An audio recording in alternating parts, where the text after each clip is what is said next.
Good afternoon, welcome to good health. ఈరోజు మనం థైరాయిడ్కి సంబంధించిన ప్రాబ్లమ్స్ గురించి తెలుసుకుందాం. అసలు థైరాయిడ్ ప్రాబ్లం ఎందువల్ల వస్తుంది, వాటి సిమ్టమ్స్ ఏ విధంగా ఉంటాయి, అలాగే ఎటువంటి ట్రీట్మెంట్ అందుబాటులో ఉందో తెలియచేయడానికి మనతో పాటు స్టార్ హోమియోపతి డాక్టర్ మనోహర్ గారు ఉన్నారు. వారిని అడిగి మరిన్ని విషయాలు తెలుసుకుందాం. Hello doctor. సో జనరల్గా థైరాయిడ్ ప్రాబ్లం అనేది చాలా కామన్ అయిపోయింది. ఎక్కువ లేడీస్లోనే థైరాయిడ్ ప్రాబ్లం కనిపిస్తూ ఉంటుంది. అసలు థైరాయిడ్ ప్రాబ్లం వస్తే ఎటువంటి ప్రాబ్లమ్స్ వస్తాయి అసలు? జనరల్గా థైరాయిడ్ అనేది మనకు చాలా అతి ముఖ్యమైన గ్లాండ్ అండి. ఇది థైరాయిడ్ అనేది వాయునాళాలకి ఇరువైపులా బటర్ఫ్లై షేప్లో ఉండే అతి ముఖ్యమైన ఎండోక్రైన్ గ్లాండ్. ఈ థైరాయిడ్ హార్మోన్స్ని రిలీజ్ చేస్తుంది. ఈ థైరాయిడ్ హార్మోన్స్ యొక్క అసమతుల్యతలో తేడాలు రావడం వల్ల థైరాయిడ్లో రెండు రకాలైన బేసిక్ థైరాయిడ్ ప్రాబ్లమ్స్ అనేవి ఉంటుంటాయి. వీటిలో హైపోథైరాయిడిజం మరియు హైపర్ థైరాయిడిజం అనేవి బేసిక్ మెయిన్గా ఉండే రెండు రకాలైన ప్రాబ్లమ్స్. ఇలా ప్రాబ్లమ్ని బట్టి సిమ్టమ్స్ అనేవి డిఫరెంట్గా ఉంటుంటాయి. హైపోథైరాయిడ్ తీసుకున్నట్లయితే అయితే థైరాయిడ్ హార్మోన్స్లో ఉండే అసమతుల్యత గురి కావడం వల్ల బేసిక్ మెటబాలిక్ రేట్ అనేది థైరాయిడ్ హార్మోన్స్ అనేవి అతి ముఖ్యమైన క్రియ. బేసిక్ మెటబాలిక్ రేట్ని సమతా స్థితిలో ఉంచడం. అయితే బేసిక్ మెటబాలిక్ రేట్లో మార్పులు రావడం వల్ల బేసిక్ మెటబాలిక్ రేట్ అనేది తగ్గిపోతుంటుంది హైపోథైరాయిడిజం. తద్వారా జీవక్రియ రేట్ తగ్గిపోవడం, తద్వారా బాడీ యొక్క అన్ని రకాల కణాలలో అసమతుల్యకు గురి కావడం వల్ల డిఫరెంట్ సిమ్టమ్స్ అనేవి బేసికల్గా తీసుకున్నట్లయితే ఎక్కువగా డల్గా ఉండడం, డ్రౌజీగా ఉండడం, మరియు ఈ తొందరగా అలసిపోయినట్టుగా ఉండడం, హెయిర్ ఫాల్ కానీ, బరువు అధికంగా పెరిగిపోవడం, మరియు స్త్రీలో తీసుకున్నట్లయితే మెన్స్ట్రువల్ ఇర్రెగ్యులారిటీస్ అనేవి ఎక్కువగా కనబడుతుంటాయి.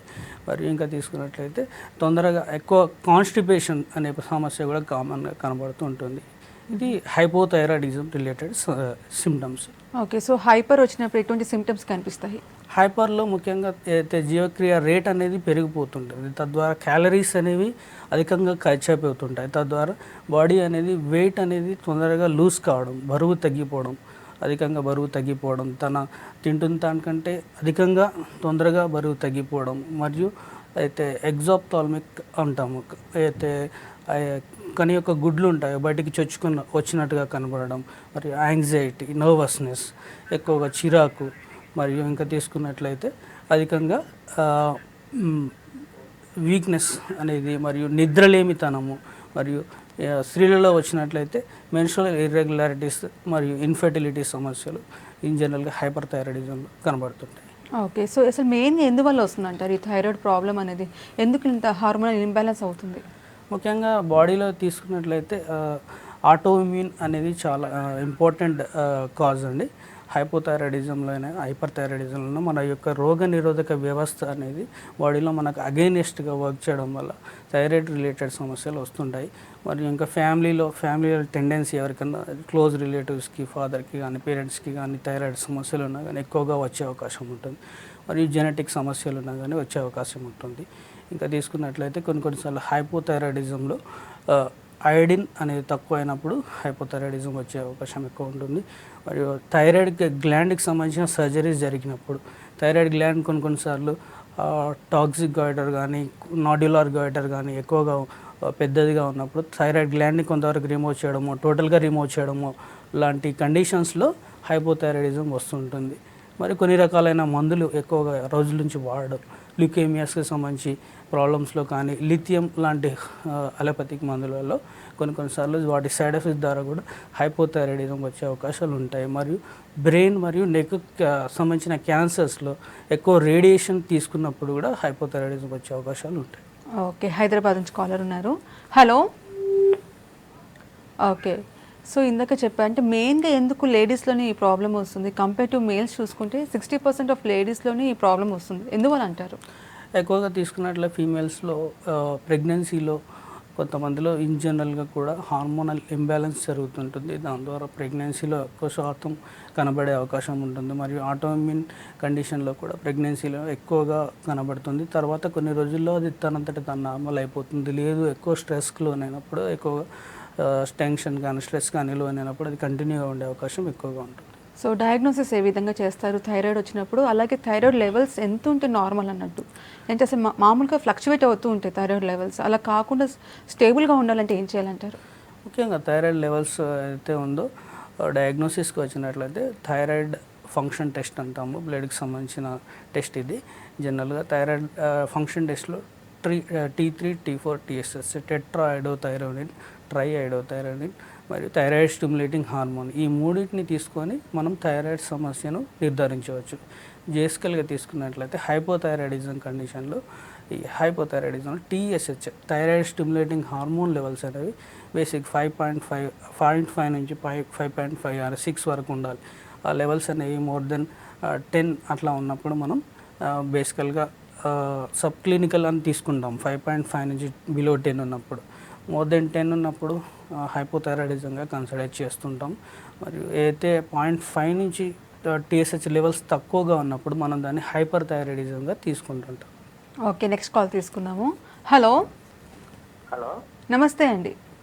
నమస్తే మేడం. చెప్పండి, మీ ప్రాబ్లం చెప్పండి, డాక్టర్ గారు ఉన్నారు. ఇప్పుడు మా మిస్సెస్కి ప్రెగ్నెన్సీ కన్ఫర్మ్ అయిన తర్వాత టెస్ట్కి వెళ్తాం కదండి, అప్పుడు థైరాయిడ్ ఉందని చెప్పారు. ఓకే, ఒకసారి మా మిస్సెస్ తో మాట్లాడండి డాక్టర్. చెప్పండి. హలో, చెప్పండి అమ్మా. అది నాకు ముందు లేదండి ప్రెగ్నెంట్, ఐ మీన్ థైరాయిడ్ ముందు బిఫోర్ మ్యారేజ్ లేదు. ఆఫ్టర్ మ్యారేజ్ టెస్టులు చేసినప్పుడు థైరాయిడ్ వచ్చిందని కన్ఫర్మ్ చేశారు. అది మళ్ళీ అంటే నేను ప్రెగ్నెంట్ ఐ మీన్ డెలివరీ అయిన తర్వాత థైరాయిడ్ వెళ్ళిపోతుందా లేకపోతే అదే కంటిన్యూ అవుతుందా? మీ పేరెంట్స్కి ఏమైనా ఉందా అండి? ఎవరికి లేదండి మా ఫ్యామిలీలో, నాకే మీకు ఫస్ట్. ఓన్లీ ప్రెగ్నెన్సీలోనే వచ్చిందా? ఓన్లీ ప్రెగ్నెన్సీలోనే వచ్చిందండి, ముందు లేదు నాకు. మోస్ట్ ఆఫ్ ద టైమ్స్ ప్రెగ్నెన్సీలో వచ్చినప్పుడు మళ్ళీ రిపీట్ కాకుంటూనే ఉంటుంది. చాలా కొద్ది మందిలో ఒక 20% ఆఫ్ పీపుల్లోనే ఎక్కువ స్ట్రెస్కి లోనైనప్పుడు మాత్రమే మీకు కంటిన్యూగా ఉండే అవకాశం ఉంటుంది. అది ఖచ్చితంగా చెప్పడానికి ఉండదు. మళ్ళీ ఒక 6 ఎవ్రీ 3 మంత్స్కి ఒకసారి చెక్ చేయించండి. ఎక్కువ స్ట్రెస్ లేకుండా ప్రాణాయామం లాంటివి చేసుకున్నట్లయితే మీకు పర్మనెంట్గా రాకుండా ఉండే విధంగా ఉండవచ్చు. ఒకవేళ మీకు ఇన్ కేస్ కంటిన్యూగా ఉంటుంది అంటే హోమియో వైద్య విధానం ద్వారా, కాన్స్టిట్యూషనల్ హోమియో మెడిసిన్స్ ద్వారా మీకు సంబంధించి పర్మనెంట్ సొల్యూషన్ అనేది ఉంటుంది. సో డ్యూరింగ్ ప్రెగ్నెన్సీ టైం అప్పుడు థైరాయిడ్ వస్తుంది. చాలామంది డాక్టర్స్ డ్యూరింగ్ ప్రెగ్నెన్సీ అప్పుడు 3rd మంత్ కానివ్వండి, 6th మంత్ కానివ్వండి చెకప్ చేయించుకోవాలి అంటుంటారు. సో థైరాయిడ్ వల్ల బేబీకి ఏమైనా ఎఫెక్ట్ అవుతుందన్న ఇంత జాగ్రత్తగా ఉండాలి? మోస్ట్ ఆఫ్ ద టైమ్స్ ఏంటంటే థైరాయిడ్ అనేది ప్రెగ్నెన్సీలో చాలా ఇంపార్టెంట్ టెస్ట్. ఎందుకంటే ప్రెగ్నెన్సీలో బేబీ యొక్క ఏదైతే డెవలప్మెంట్లో థైరాయిడ్ హార్మోన్ అనేది చాలా బేసిక్ క్రియను అనేది పోషిస్తుంటుంది.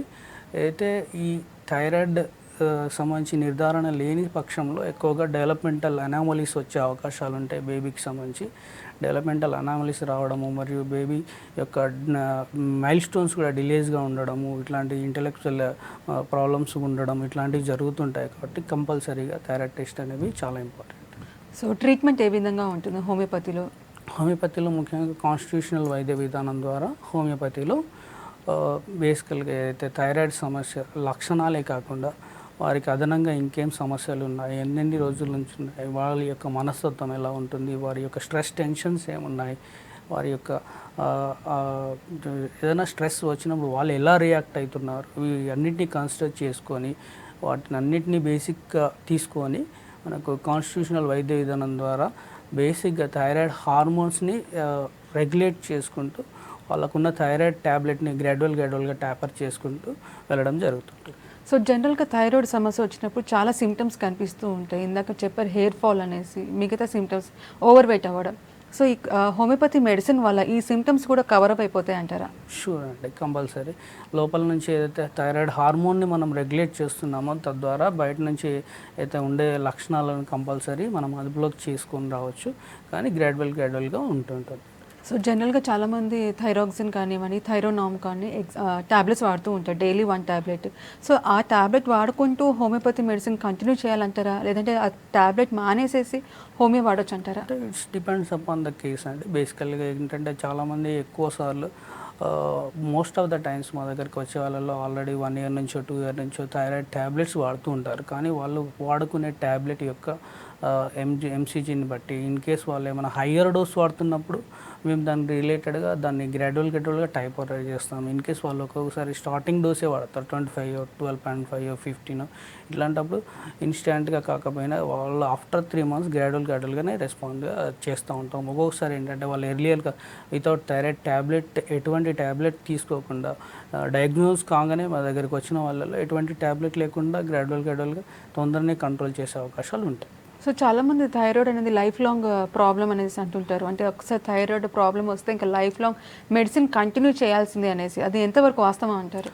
అలోపతి వైద్య విధానం కానీ ఇతర వైద్య విధానాలలో అయితే జనరల్గా వాళ్ళు అయితే థైరాయిడ్ స్టిమ్యులేటింగ్ హార్మోన్ లెవెల్స్ని బట్టి వాళ్ళు ఎవ్రీ 3 months కానీ 6 months కానీ చెక్ చేసుకుంటూ ఆ లెవెల్స్ని బట్టి వాళ్ళు థైరాయిడ్ యొక్క ఎంసీజీ ట్యాబ్లెట్ని వాళ్ళు ప్రిస్క్రైబ్ చేస్తుంటారు. అదర్ సిస్టమ్ ఆఫ్ మెడిసిన్స్లో మోస్ట్లీ అది లైఫ్ లాంగ్ సమస్యనే కన్సిడర్ చేస్తున్నారు. కానీ హోమియోపతికి వచ్చినట్లయితే it's depends upon case. Most of the times time అనేది వేరీ అవుతుంది, కానీ లైఫ్ లాంగ్ వాడాల్సిన అవసరం లేకుండా గ్రాడ్యువల్గా కంపల్సరీ పర్మనెంట్ క్యూర్కి చాలా అవకాశాలు ఉన్నాయి. సో థైరాయిడ్ వచ్చిన వాళ్ళు ట్రీట్మెంట్తో పాటు ఏ విషయాలు జాగ్రత్తలు పాటించాలంటారు?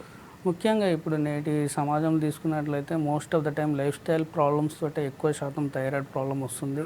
Most of the time life style సమస్యలు అంటే ఒక్కొక్కరికి అయితే వర్కింగ్ అవర్స్ పరంగా కానీ, డెడ్ లైన్స్ పరంగా కానీ, టార్గెట్స్ పరంగా కానీ, వర్క్ స్ట్రెస్ కానీ, ఇంకా పర్సనల్ లైఫ్ స్ట్రెస్లు కానీ, ఇవన్నిటి వల్ల ఎక్కువ స్ట్రెస్కి లోన్ అవడం వల్లనే ఎక్కువ శాతం మందిలో థైరాయిడ్ వస్తుంది.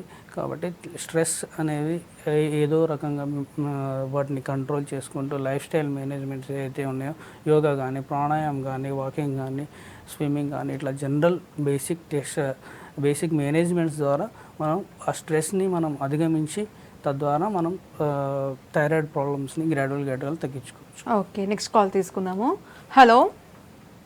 హలో అండి. గుడ్ ఆఫ్టర్నూన్ అండి. గుడ్ ఆఫ్టర్నూన్ అండి. నా పేరు రాములు అండి. ఓకే అండి, చెప్పండి, మీ ప్రాబ్లం చెప్పండి, డాక్టర్ గారు ఉన్నారు. రీసెంట్గా మా వైఫ్ కన్సీవ్ అయిందండి. చెప్పండి రాములు. అయితే థైరాయిడ్ టెస్ట్ చేస్తే అందులో ఎక్కువ ఉందని చెప్పేసి వచ్చిందండి. ఓకే. సో దానికి థైరోనార్మ్ అని చెప్పి ఒక టాబ్లెట్ రాశారు. ఓకే. సో దానివల్ల ఆ టాబ్లెట్ వాడడం వల్ల బేబీ పైన ఏమైనా ఎఫెక్ట్ ఉండే ఛాన్సెస్ ఉంటాయండి? లేదండి, అది ఏదైతే వాళ్ళు థైరోనామ్ టాబ్లెట్ ఇస్తున్నారో అది బేబీకి కూడా ఎటువంటి ఎఫెక్ట్ ఇవ్వకుండా ప్రెగ్నెన్సీ అంతా సేఫ్గా ఉండడం కోసమే ఇస్తున్నారు. దాంట్లో ఎటువంటి ప్రాబ్లం లేకుండా థైరాయిడ్ టాబ్లెట్ వాడండి. ఎందుకంటే ఇప్పుడు బేబీకి ఎటువంటి సైడ్ ఎఫెక్ట్ ఉండదు. దాంతో ప్రెగ్నెన్సీలో ఉన్నప్పుడు థైరాయిడ్ లెవెల్ ఫ్లక్చుయేట్ అయినప్పుడు కంపల్సరీ థైరాయిడ్ అండ్ టాబ్లెట్ వాడండి. సో థైరాయిడ్ సమస్యలో ఉన్న లేడీస్లో ఉన్న ఈ థైరాయిడ్ ప్రాబ్లం వల్ల ప్రెగ్నెన్సీ డిలే అయ్యే ఛాన్సెస్ ఏమైనా ఉన్నాయంటారా? కంపల్సరీ అండి. ఏదైతే థైరాయిడ్ సమస్యలలో చాలా కొద్ది శాతం మందిలో ఈ మధ్య కాలంలో ఇన్ఫెర్టిలిటీ సమస్య అనేది చాలా ఎక్కువగా చూస్తున్నాము. అయితే మెన్సెస్ అనేది ఇర్రెగ్యులర్గా ఉండడము, లేట్గా రావడము, మరియు ఫెర్టిలిటీలో ఓవ్యులేషన్ సమస్యలు ఉండడము, తద్వారా ఫీమేల్ ఇన్ఫెర్టిలిటీకి కూడా అతి ముఖ్యమైన కారణంగా తీసుకుంటాం.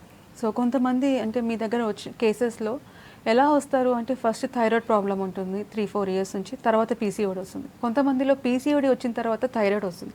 సో ఈ రెండు పీసీఓడి థైరాయిడ్ రెండు ఇంటర్ కనెక్టెడా? ఎలా అసలు? ఇంటర్ కనెక్టెడ్ అని కాదు. జనరల్గా ఎట్లా ఉంటుందంటే ఏదైతే సమస్యలో ఒక్కొక్కసారి వాళ్ళ ఇర్రెగ్యులారిటీస్, మెన్స్ట్రువల్ ఇర్రెగ్యులారిటీస్ ఉన్నాయి అన్నప్పుడు థైరాయిడ్ టెస్ట్ చేసినప్పుడు బేసికల్గా థైరాయిడ్ అసమతుల్యత ఉన్నప్పుడు కూడా థైరాయిడ్ హైపోథైరాయిడ్ లాగా తీసుకుంటాం. తర్వాత కొన్ని రోజుల వరకు ఇన్ కేస్ హార్మోనల్ ఎస్ఏ చేసినప్పుడు లుటినైజింగ్ హార్మోన్లో ఎలివేటెడ్గా ఉండడం, మరియు అల్ట్రాసౌండ్ చేసినప్పుడు దాంట్లో అల్ట్రాసౌండ్ ఓవరీస్లో ఫాలిక్యూల్స్ ఫామ్ కావడం, తద్వారా పీసీఓడి సమస్య అనేది వస్తుంటుంది. చాలా ఈ మధ్య కాలంలో చాలా మందిలో ఎక్కువగా కనిపిస్తూ ఉంటుంది పీసీఓడి మరియు థైరాయిడ్ అనేది. ఓకే, సో ఎటువంటి కాంప్లికేషన్స్ వస్తాయి థైరాయిడ్ సమస్య వల్ల? థైరాయిడ్లో ముఖ్యంగా హైపోథైరాయిడ్ తీసుకున్నట్లయితే ఎక్కువ రోజుల నుంచి ఉండడం వల్ల థైరాయిడ్ గ్లాండ్ ఎక్కువగా స్టిమ్యులేట్ కావడం, తద్వారా గ్లాండ్ అనేది ఎన్లార్జ్ కావడం, తద్వారా గాయిటర్ లాగా ఫామ్ కావడము, మరియు కొన్నిసార్లు థైరాయిడ్కి సంబంధించిన సమస్యల్లో ఎక్కువ రోజుల నుంచి ఇరెగ్యులర్గా ఉండడం వల్ల హార్ట్ రిలేటెడ్ సమస్యలు కూడా వచ్చే అవకాశం ఉంటుంది. మరియు ఇంకా కొంతమందిలో ఇన్ఫెర్టిలిటీ సమస్య మరియు పిల్లలలోనైతే డెవలప్మెంటల్ ప్రాబ్లమ్స్ వాళ్ళకి సంబంధించిన మైల్ స్టోన్స్ అనేవి లేట్ కావడం, ఎదుగుదల కానీ, మానసిక ఎదుగుదల కానీ, స్టడీస్లో కానీ, ఇతర విషయాలలో కానీ ఎక్కువగా డిలే అయ్యే అవకాశం చాలా ఎక్కువగా ఉంటుంటుంది. ఇంకా తీసుకున్నట్లయితే కొన్నిసార్లు చాలా ఎక్కువ రోజుల వరకు అయితే హైపోథైరాయిడ్లో అన్డయాగ్నోజ్డ్గా ఉన్నప్పుడు కోమాలోకి వెళ్ళే అవకాశం ఉంటుంది. దాన్ని మిక్సోడిమా కోమా అంటారు. సివియర్ డ్రౌజీగా ఉండడము, డల్గా ఉండడము, మరి ఎటువంటి రెస్పాన్స్ లేక ఉండడం, థైరాయిడ్ లెవెల్స్ చాలా ఎక్కువగా ఉండడం అనేది జరుగుతుంది. సో ఎక్కువ ఏజ్ గ్రూప్ వాళ్ళలో ఈ థైరాయిడ్ ప్రాబ్లం వస్తుంది అంటే మెయిన్గా చిన్నపిల్లల్లో కూడా వస్తుంది, అది జెనెటిక్ పరంగా. అసలు మెయిన్గా ఏజ్ గ్రూప్ వాళ్ళకి ఎక్కువ వస్తుంది. ఎక్కువ 30 to 40 ఇయర్స్ ఏజ్ వాళ్ళలోనే ఎక్కువగా కనబడుతుంటుంది, మరియు ఫీమేల్స్లో ఎక్కువ కనబడుతుంటుంది. 1 in 4,000 బర్త్స్లో పుట్టిన వాళ్ళల్లో కూడా కంజెంటల్ డిఫెక్ట్ అనేది ఉంటుంది. 1 in 4,000 బర్త్స్లో కూడా థైరాయిడ్ గ్లాండ్ లేకుండా కూడా పుట్టిన కేసెస్ కూడా ఉంటున్నాయి. సో గాయిటర్ డిజీజ్ గురించి చెప్పండి. అసలు గాయిటర్ డిజీజ్ అంటే ఏంటి, వాటి సిమ్టమ్స్ ఏ విధంగా ఉంటాయి? గాయిటర్ అనేది ముఖ్యంగా థైరాయిడ్ గ్లాండ్ అనేది స్వెల్లింగ్ కావడాన్ని మనకు జనరల్గా గాయిటర్ లాగా కన్సిడర్ చేస్తుంటుంటాము. ఎక్కువగా గాయిటర్లో థైరాయిడ్ హార్మోన్స్ నార్మల్గా ఉండడము మరియు థైరాయిడ్ హార్మోన్స్ ఇర్రెగ్యులర్గా ఉండడం రెండు రకాలుగా జరుగుతుంటుంది. థైరాయిడ్ హార్మోన్స్లో నార్మల్గా ఉన్నప్పుడు గాయిటర్లో ఏదైతే ఉంటుందో స్టిమ్యులేషన్కి ఎక్కువ గురి కావడం వల్ల నాడ్యులర్ గాయిటర్ లాగా ఫామ్ అయ్యే అవకాశం ఉంటుంది. ఓకే, కరీంనగర్ నుంచి కాలర్ ఉన్నారు. హలో హలో, నమస్తే అండి. నమస్తే మేడం, నా పేరు తిరుపతి. ఓకే అండి, చెప్పండి మీ సమస్య చెప్పండి. మేడం మాకు పెళ్ళి 5 years అవుతుంది. ఓకే, మా వైఫ్కి ఇంకా పీరియడ్స్ లేట్గా వస్తాయండి. హాస్పిటల్కి వెళ్తే ఏం ప్రాబ్లం లేదని చెప్పారు. ఓకే. అయితే మేము కూడా చెక్ చేయించుకున్నాం హాస్పిటల్లో, ఎలాంటి ప్రాబ్లం లేదన్నారు. మన దీనికి ఎలా చేయాలండి? 5 years అవుతుంది అంటున్నారు కదా, అంటే అవునండి. థైరాయిడ్ కానీ మిగతా హార్మోన్స్ అన్ని చెక్ చేశారా? చెక్ చేశానండి. ప్రాబ్లమ్స్ ఏం లేవని చెప్పారు. డ్రింక్ చేస్తే డ్రింక్ మాత్రం చేయదని చెప్పారు, అంతే. అంటే మీ వైఫ్కి ఏదైతే అంటే ఎన్ని నెలలకు ఒకసారి వస్తుంది మెన్సెస్ అనేది? పీరియడ్స్ అనేది ఎట్లా వస్తాయంటే మేడం, ఎట్లా వస్తాయంటే ఒక 1 month తర్వాత, ఒక 15 days బ్యాక్ తర్వాత అవుతాయండి. ఒక మంత్లీ క్లియర్గా ఉండరు. కానీ హార్మోన్స్ అన్నీ అయితే స్కానింగ్ కానీ థైరాయిడ్ కానీ ఫీమేల్ హార్మోన్స్ అన్నీ నార్మల్గా ఉన్నాయా? అవును, నార్మల్గా ఉన్నాయండి. మళ్ళీ ఒకసారి మీరు క్లినిక్కి రండి. ఇన్ జనరల్గా అయితే హిస్టరీతో పాటు అయితే ఎగ్జామినేషన్స్తో పాటు కోరిలేట్ చేసుకోవాల్సి ఉంటుంది. ఏంటంటే మీరు అన్ని హార్మోన్స్ నార్మల్గా ఉన్నప్పుడు ఒక్కొక్కసారి 15 days అనేది ఇరెగ్యులారిటీ కిందికి తీసుకోవాల్సిన అవసరం లేదు. మోస్ట్లీ మేజర్గా ఏం సమస్య ఉన్నట్టుగానైతే అనిపిస్తలేదు. ఓకే, నెక్స్ట్ కాల్ తీసుకుందాము. Hello hello, good afternoon madam. Good afternoon అండి, చెప్పండి ప్రాబ్లం చెప్పండి. మేడం, మామూలుగా థైరాయిడ్ అంటే లావ్ కావడానికి ప్రాబ్లమా మేడం? ఓకే, హైపోథైరాయిడ్ లక్షణాలలో ముఖ్యంగా బేసిక్ మెటబాలిక్ రేట్ అనేది తక్కువగా ఉంటుంది. తద్వారా క్యాలరీస్ అనేవి ఎక్కువగా ఖర్చు కాకుండా ఉండడము, తద్వారా ఉన్న క్యాలరీస్ అనేవి అక్యుములేట్ కావడము, దాంతో వెయిట్ పుట్ ఆన్ కావడం అనేది కామన్గా ఉంటుంది హైపోథైరాయిడిజం. మీరు చెప్పే లక్షణాలను బట్టి చూస్తే హైపోథైరాయిడిజం ఉండే అవకాశాలు ఎక్కువగా ఉన్నాయి. ఓన్లీ వెయిట్ అనేది కాకుండా ఇంకా ఇతర లక్షణాలు తీసుకొని క్లినికల్గా మరియు మీకు థైరాయిడ్ లెవెల్స్ కూడా ఒకసారి చెక్ చేసుకుంటే అది హైపోథైరాయిడా కాదా అనేది పర్మనెంట్గా సొల్యూషన్ అనేది ఉంటుంది.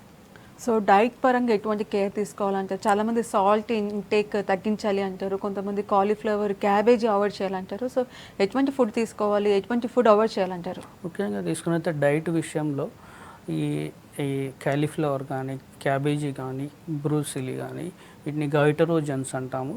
ఈ థైరాయిడ్ హార్మోన్స్కి రిలేటెడ్గా ఫ్లక్చుయేట్ చేసే అవకాశాలు ఉంటాయి. కాబట్టి హైపోథైరాయిడ్ సమస్యల్లో మనం క్యాబేజ్, కాలీఫ్లవర్, బ్రూసిలీ ఇట్లాంటివి తీసుకోకుంటుంటే బెటర్ ఉంటుంది. మరియు ఆల్కహాల్ మరియు టొబాకో లెవెల్స్ టొబాకో వీటిని కూడా తీసుకోకుండా బెటర్ ఉంటుంది. హైపర్ థైరాయిడ్ లక్షణాలలో ముఖ్యంగా సీ ఫుడ్స్ తీసుకోకుంటుంటే బెటర్ ఉంటుంది. సీ ఫుడ్స్లో అయోడిన్ శాతం ఎక్కువగా ఉండే అవకాశం ఉంటుంది. తద్వారా మరియు ఆల్కహాల్ మరియు టొబాకో తీసుకున్నప్పుడు హైపర్ థైరాయిడిజంలో బేసికల్గానే జనరల్గా మెటబాలిక్ రేట్ అనేది ఎక్కువగా ఉంటుంది. ఇవి కూడా స్టిమ్యులెంట్ లాగా పనిచేయడం ద్వారా ఇంకా సమస్య అనేది ఎగ్జాగరేట్ అయ్యే అవకాశం ఉంటుంది. కాబట్టి హైపర్లో ఎక్కువగా ఆల్కహాల్ మరియు టొబాకో తీసుకోకుంటే బెటర్ ఉంటుంది. సో డాక్టర్ గారు ఎన్ని మంత్స్కి ఒకసారి చెక్ చేయించుకోవాలంటారు థైరాయిడ్ లెవెల్స్? థైరాయిడ్ లెవెల్స్ ఒకవేళ ఫ్లక్చువేట్ అయినప్పుడు, అప్ అండ్ డౌన్ అయినప్పుడు ఏమైనా సిమ్టమ్స్ ఏమైనా కనిపిస్తాయంటారా? కంపల్సరీ అండి. ఏదైతే ఫ్లక్చుయేట్ ఏదైతే ఇంగ్లీష్ అలోపతి వైద్య విధానం కానీ హోమియో వైద్య విధానాలు కానీ థైరాయిడ్ ట్యాబ్లెట్తో పాటు ఎటువంటి ఇబ్బంది లేకుండా మెయింటైన్ అవుతున్నప్పుడు అన్ని రకాల జీవక్రియలు మెయింటైన్ అవుతున్నప్పుడు వారికి సంబంధించి అయితే ఓల్డ్ లక్షణాలు ఉంటాయో వాళ్ళకి కొన్ని సందర్భాల్లో థైరాయిడ్ బయటపడిన లక్షణాలు ఉంటాయో అవన్నీ నార్మల్గా ఉంటాయి. ఇన్ జనరల్గా తీసుకున్నట్లే కొంతమందికి మెన్స్ట్రల్ ఇర్రెగ్యులారిటీస్ ఉన్నప్పుడు ట్యాబ్లెట్ వేసుకుంటున్నారు నార్మల్గా ఉంటుంది అంటే మోస్ట్లీ ఫ్లక్చుయేట్ కానట్టుగానే తీసుకోవాల్సి ఉంటుంది. లేదు డల్నెస్ డ్రౌజినెస్ అనేది ఎక్కువగా లేదు అన్నప్పుడు ఆ థైరాయిడ్ సమస్య అనేది కంట్రోల్లో ఉన్నట్టుగానే తీసుకోవాల్సి వస్తుంది. ఒక్కోసారి ఏదైతే ఫ్లక్చుయేట్ అవుతుంది అన్నప్పుడు వాళ్ళకు మెన్స్ట్రల్ ఇర్రెగ్యులారిటీస్ ఎక్కువ రోజులకు ఒకసారి కనబడడం కానీ లేదంటే డల్నెస్ డ్రౌజినెస్ డైలీ వారి రొటీన్కి వాళ్ళకి ఇబ్బందికరంగా ఉండడం కానీ మరియు ఇంకా వాళ్ళకి సంబంధించి కాన్స్టిపేషన్ సమస్య ఎక్కువ కావడం కానీ వాళ్ళకున్న సమస్యలు ట్రిగర్ కావడం ఎక్కువ రోజులు ఉండడం ఎక్కువ సేపు ఉండడం అనేవి కనబడుతూ ఉంటాయి. సో మేల్స్లో థైరాయిడ్ ప్రాబ్లం ఉంటే ఎటువంటి సమస్యలు వస్తాయి? మేల్స్లో కూడా మోస్ట్లీ ఏదైతే థైరాయిడ్ సమస్యలో ఇన్ఫర్టిలిటీ సమస్యకు సంబంధించి థైరాయిడ్ రిలేటెడ్ సమస్య ద్వారా ఏదైతే ఎరెక్టైల్ డిస్ఫంక్షన్ సంబంధించిన సమస్య కూడా వచ్చే అవకాశం ఉంటుంది. మరియు ఇంకా తీసుకున్నట్లయితే అయితే సెమెన్కి సంబంధించిన సమస్యలలో కూడా కొన్నిసార్లు థైరాయిడ్కి రిలేటెడ్ ప్రాబ్లమ్స్లో కూడా ఇన్ఫర్టిలిటీ సమస్యల్లో కూడా ముఖ్యంగా థైరాయిడ్ ప్రాబ్లం వచ్చే అవకాశం ఉంటుంది. ఓకే, నల్గొండ నుంచి కాలర్ ఉన్నారు. హలో హలో హలో మేడం, నమస్తే అండి. మాది నల్గొండ జిల్లా అండి. మా భార్య లావణ్య అండి. ఓకే, మా భార్యకు 5 years నుంచి ఇట్లా థైరాయిడ్ వచ్చింది మేడం. ఓకే, అయితే ఇప్పుడు మొన్న టెస్ట్ చేయించినాం మేడం. 2 days కింద టెస్ట్ చేయించినాము. 13.23 ఉన్నది మేడం. బట్ ట్యాబ్లెట్ ఎంత వాడుతున్నారండి? సార్ ట్యాబ్లెట్ ఎంత వాడుతున్నారు? 50 mg వాడుతున్నాం సార్. ఓకే, యాక్చువల్లీ ఆల్రెడీ మీరు ట్యాబ్లెట్ వాడుతున్నప్పటికీ లెవెల్స్ అనేవి కొంచెం నార్మల్ లెవెల్స్ కంటే ఎక్కువగానే ఉన్నాయి. కాబట్టి మీకు సంబంధించి థైరాయిడ్ హార్మోన్స్ అనేవి ఆ 50 mg తోటి మెయింటైన్ అవుతలేవు. కాబట్టి మీకు సంబంధించిన డోసుని ఎక్కువ చేసుకోవాల్సిన అవసరం ఉంది. కానీ హోమియోపతి విధానం ద్వారా ఇంటర్నల్గా మనకు ఇంకా ట్యాబ్లెట్ని డోస్ పెంచకుండా అయితే ఆ 50 mgని కూడా తగ్గించుకుంటూ వెళ్ళే అవకాశం ఎక్కువగా ఉంటుంది. కానీ రెగ్యులర్ కోర్స్ వాడుకోవాల్సిన అవసరం ఉంటుంది. దీనికి హోమియో ద్వారా కాన్స్టిట్యూషనల్ మెడిసిన్ ద్వారా శాశ్వత పరిష్కారం ఉంటుంది. దగ్గరలో ఉన్న ఒక బ్రాంచ్ని సంప్రదించండి. ఓకే, బెంగళూరు నుంచి కాలర్ ఉన్నారు. హలో హలో, నమస్తే అండి. నమస్తే అండి. నా పేరు తేజస్విని. నేను బెంగళూరు నుంచి మాట్లాడుతున్నాను. ఓకే అండి, చెప్పండి, మీ సమస్య చెప్పండి, డాక్టర్ గారు ఉన్నారు. ఓకే సార్, నా ప్రాబ్లం వచ్చేసి నాకు ఒక 9 months బ్యాక్ నాకు ప్రెగ్నెన్సీ వచ్చింది సార్. సో దట్ టైం నాకు థైరాయిడ్ డిటెక్ట్ చేశారు. సో వితిన్ 2 months నాకు అబార్షన్ అయిపోయింది. అండ్ దాని తర్వాత నా థైరాయిడ్ లెవెల్స్ ఫ్లక్చువేట్ అవుతూ ఉన్నాయి. So now when I'm planning for pregnancy నాకు PCOD ప్రాబ్లం వచ్చింది అని చెప్పారు సార్. ఓకే, సో నేను ఇప్పుడు ఎలా హ్యాండిల్ చేయాలి ఈ ప్రాబ్లమ్ని? డాక్టర్ నన్ను లైఫ్ స్టైల్ మారమన్నారు, ఎక్సర్సైజ్ చేయమన్నారు. So I'm doing it. But exercise చేయడం వల్ల నా PCOD ప్రాబ్లం తగ్గుతుందా? ఎలా? I mean can I conceive later? మీకు ఏజ్ ఎంత అండి? నా ఏజ్ 27. ఏం వర్క్ చేస్తుంటారు? నేను సాఫ్ట్వేర్ ఇంజనీర్ అండి. ఓకే, నైట్ షిఫ్ట్స్ ఏమైనా ఉంటాయా? లేదు, నైట్ షిఫ్ట్స్ ఏం లేవు. Normal day shift. Work from homes ఎక్కువ చేస్తూ ఉంటాను. మ్యారీడ్ లైఫ్ ఎంతమ్మా? మ్యారేజ్ ఎన్ని సంవత్సరాలు అవుతుంది? 1 year అయింది సార్. 1 year అవుతుంది. ఓకే, మీ ఏజ్ తీసుకున్నట్లయితే 27 అన్నారు. ఇంతకుముందు మెన్స్ట్రల్ ఇర్రెగ్యులారిటీస్ కానీ మెన్స్ట్రల్స్ సంబంధించిన సమస్యలు ఏమైనా ఉండేనా? అప్పుడేం లేవు సార్. ఇప్పుడు మ్యారేజ్ అయిన తర్వాత థైరాయిడ్ డిటెక్ట్ అయిన తర్వాత రీసెంట్ గా ఒక 2-3 months నుంచి మెన్స్ట్రల్ ఇర్రెగ్యులారిటీస్ ఎక్కువయ్యాయి. మీకున్న సమస్యల్లో మీరు ఏమడిగారంటే ఎక్సర్సైజ్ చేసుకుంటే అంటే ఎక్సర్సైజ్ వల్ల కొంతవరకు బెనిఫిట్ ఉంటుంది. కానీ మోస్ట్లీ మీకు ఉన్న సమస్యలు 2 రకాలు ఉన్నాయి. PCOD మరియు హైపోథైరాయిడ్. ఇవి 2 హార్మోనల్కి సంబంధించిన ఇంబ్యాలెన్స్ సమస్యలే. మీకున్న దాంట్లో హోమియో ద్వారా శాశ్వత పరిష్కారం ఉంటుంది. కానీ ఓన్లీ ఎక్సర్సైజ్ అనేది నాట్ ఏ సొల్యూషన్. ఎక్సర్సైజ్ వల్ల మీకున్న స్ట్రెస్ లెవెల్స్ కొంచెం కంట్రోల్ కావడం, ఇమ్యూనిటీ లెవెల్ బూస్టప్ కావడం కొంచెం వరకు హెల్ప్ చేస్తుంది. కానీ మెడిసిన్స్ ఇంపార్టెంటే. మీకున్న రిపోర్ట్స్ ఒకసారి తీసుకొని దగ్గరలో ఉన్న బ్రాంచ్ని సంప్రదించండి. మా దగ్గర ఉన్న హోమియో కాన్స్టిట్యూషనల్ మెడిసిన్స్ ద్వారా 2 రకాలైన సమస్యలు మీకు కంట్రోల్ చేసుకొని ప్రెగ్నెన్సీకి ఈజీగా సులభం చేయవచ్చు. సో ఓవరాల్గా థైరాయిడ్కి సంబంధించి హోమియోపతిలో చాలా మంచి ట్రీట్మెంట్ అవైలబుల్లో అని చెప్తున్నారు. థ్యాంక్ యూ సో మచ్ అండి. ఓకే. ఇది వాళ్ళ good health. Keep watching V6 news.